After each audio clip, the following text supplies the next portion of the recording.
Welcome back to the series on coatings technical data sheet. This is part 2. In this part I will talk about the solids by volume, gloss level, flash point, density with respect to the film thickness. Solids by volume is an important property of a coating. It is a key factor that determines how much coating thickness should be recommended. When you mix the resin and the hardener and you apply it to the substrate, you get a wet film thickness which looks something like this. As the coating gets cured, the volatile content evaporates and a solid coating is obtained. This is called the dry film thickness. In research, all the experiments are usually carried out on coatings of thickness 100 microns or below. This is usually done to allow acceleration of the experiments and to obtain results quickly. However, to translate the lab results to the industry, it is extremely important to look at the TDS and use the recommended thicknesses. Now, if we look at the reaction between the resin and the hardener, we do not see any resultant byproduct. Hence, we should then go to the MSDS to see the volatile content in the coatings.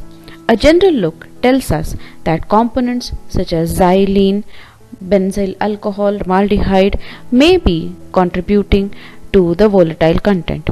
A higher volatile content may lead to additional problems such as air trapping and bubbles. It is also one of the factors that determines the flash point of the coating.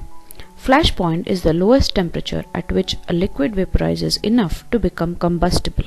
When the coating is curing in an atmosphere where the temperatures are lower than 28 degrees Celsius, this coating flash point will not be an issue.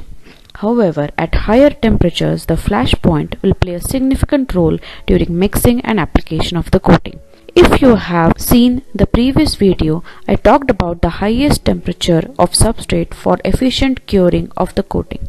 At that high temperature, there is a high risk factor related to the flash point. Another factor is the climate of the area where the coating is being used. This is a world temperature map. The risk will be greater in the regions colored orange than in those colored green and blue. Further, in one particular city or town, the temperature may be lower in the early morning hours and will reduce the risk factor as compared to the noon.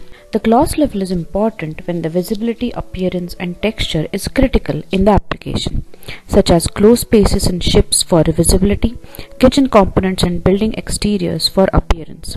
Staining may also be a factor that decides this gloss level.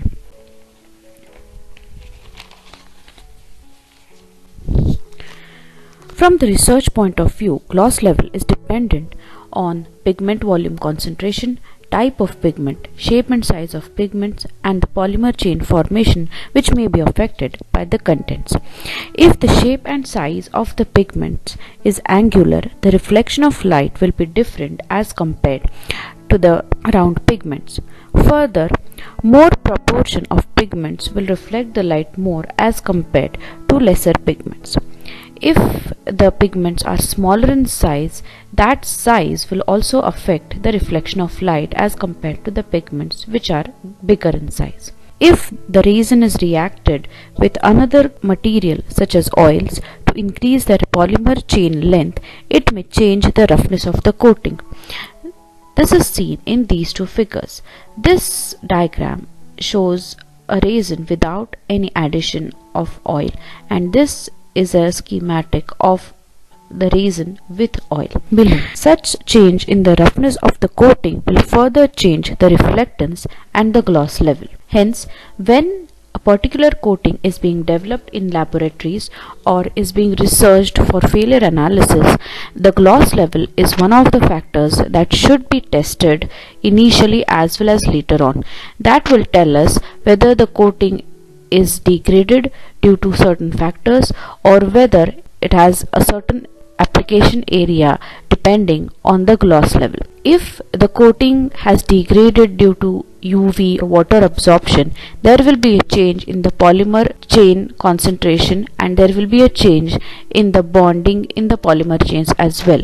Such a change in the bonding will change the roughness of the on the surface of the coatings, and this change in the roughness will further affect the gloss level.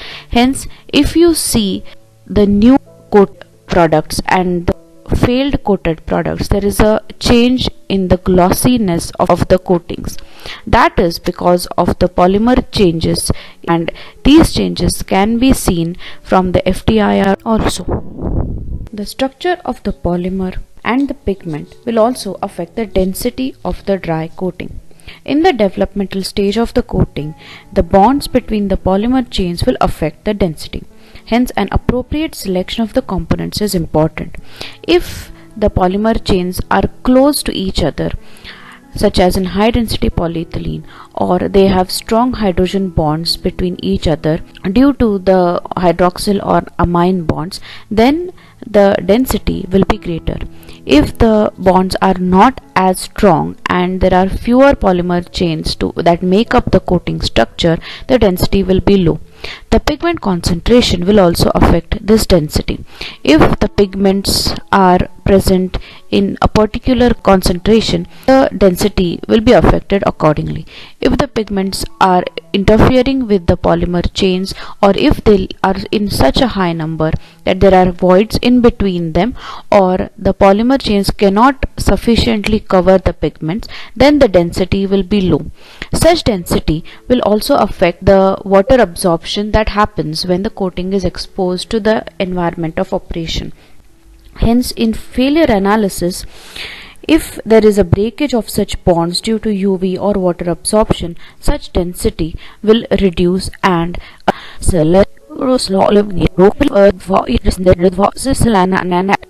how much failure or how early the failure occurred.